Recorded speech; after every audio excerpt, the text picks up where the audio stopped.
तो जीजो अभी जो हुआ है ना भाई, कोई सोच भी नहीं सकता था कि ट्रंप ऐसे जवाब देगा, और वो भी जापान की प्राइम मिनिस्टर के बिल्कुल सामने। ट्रंप ने जापान के जर्नलिस्ट की तरफ से सवाल के जवाब में क्या कहा है मैं आपको क्या बताऊं, आप जरा ये क्लिप देखें।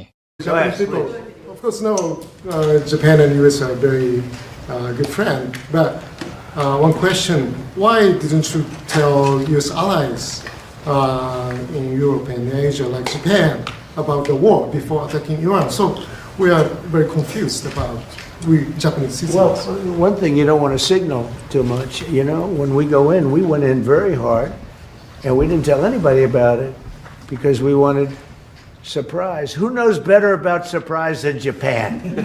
Okay? Why didn't you tell me about Pearl Harbor? Okay? Right? You know, he's asking me, do you believe in surprise? I think much more so than us. अब जापान की प्राइम मिनिस्टर के मुंह से पता चल रहा है कि कितनी बड़ी बेइज्जती की बात है व्हाइट हाउस में बुलाकर जापान की प्राइम मिनिस्टर की कितनी बड़ी इंसल्ट ट्रंप ने की है।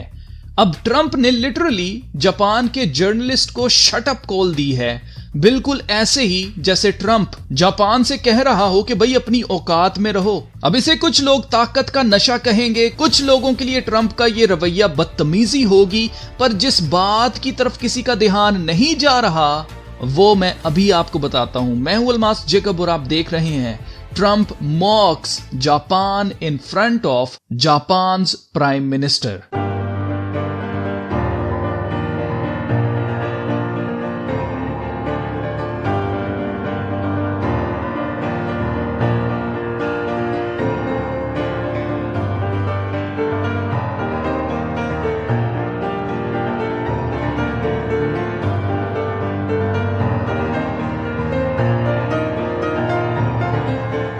तो जीजो, जिस बात की तरफ किसी का ध्यान नहीं जा रहा वो ये है कि ये कोई अमेरिका के प्रेसिडेंट की लैंग्वेज नहीं है, ये जुबान एक बादशाह की जुबान है। आपको याद होगा ट्रंप ने ज़ेलेंस्की के साथ क्या किया था व्हाइट हाउस में बुलाकर।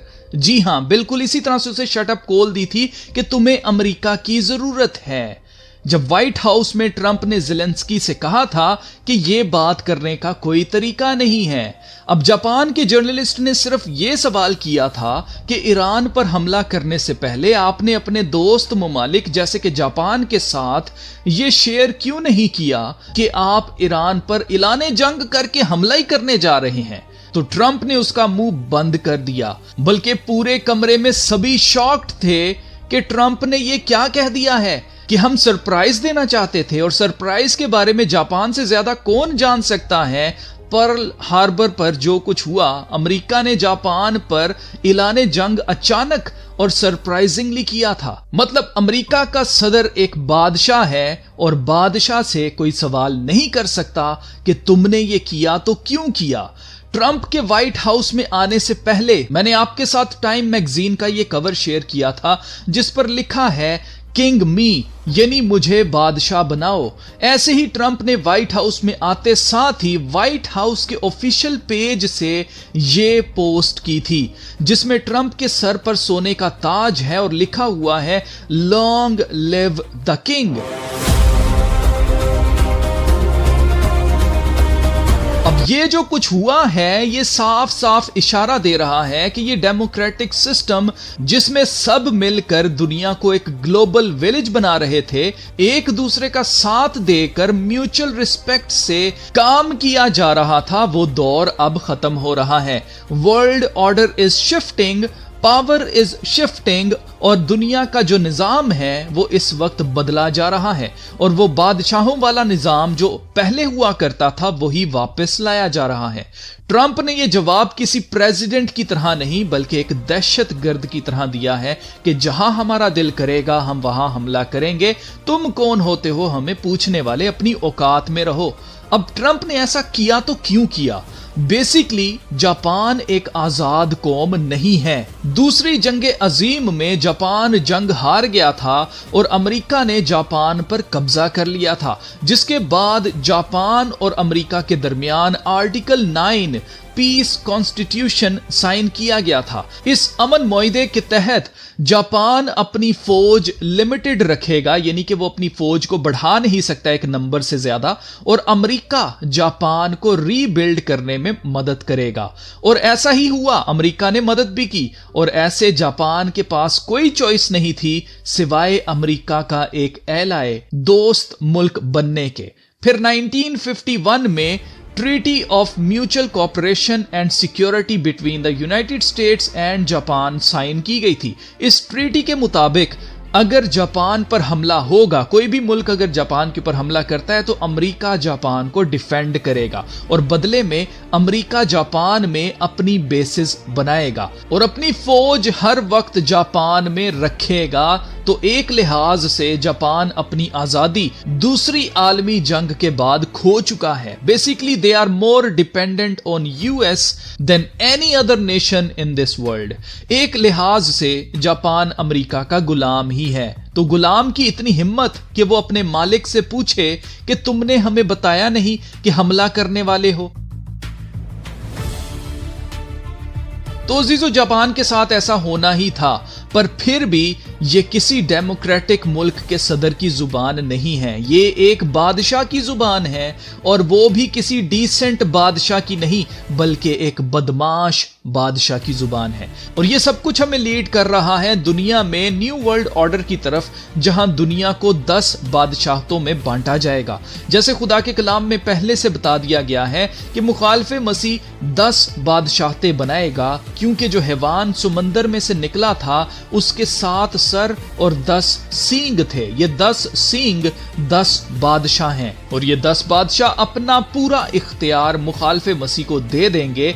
मतलब वैसे तो दुनिया में 10 बादशाहतें बनाई जाएंगी, लेकिन निजाम एक ही होगा जो कि मुखालिफ मसीह की तरफ से चलाया जाएगा। Digital currency, social credit score system, carbon footprinting, mark of the beast, ये दुनिया की सभी कौमें सभी बादशाहतों के अंदर लागू करेंगी। ट्रंप का जापान की ऐसी बेइज्जती करना शो करता है कि नए निजाम के अंदर, दुनिया के नए निजाम में आम इंसान की क्या इज्जत होगी।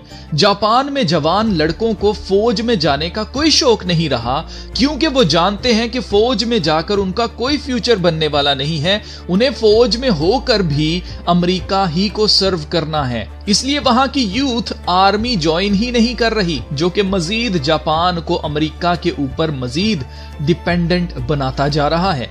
वहां हर साल अमेरिकी फौजियों की तरफ से औरतों के साथ जिनसी ज्यादतियों के वाकयात बढ़ते जा रहे हैं।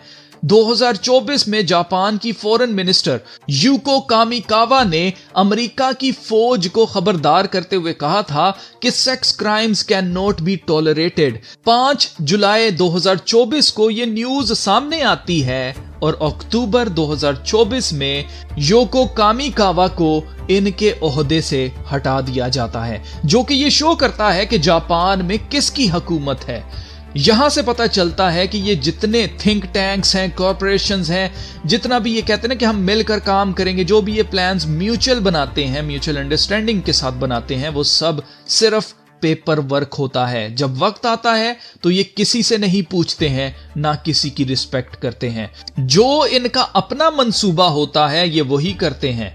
ट्रंप और नेतन्याहू ये दोनों मिलकर मुखालिफे मसीह की राह तैयार कर रहे हैं और इनकी जुबान और इनके काम बताते हैं, इनके फल बता रहे हैं कि ये खुदा के लोग नहीं हैं, ये अजदहा की जुबान बोल रहे हैं। ट्रंप बजाते खुद मुखालिफे मसीह की परछाई है, जो दुनिया को इस तरह के रवैये के लिए तैयार कर रही है, ताकि जब मुखालिफे मसीह आए तो लोगों को ये रवैया नॉर्मल लगे।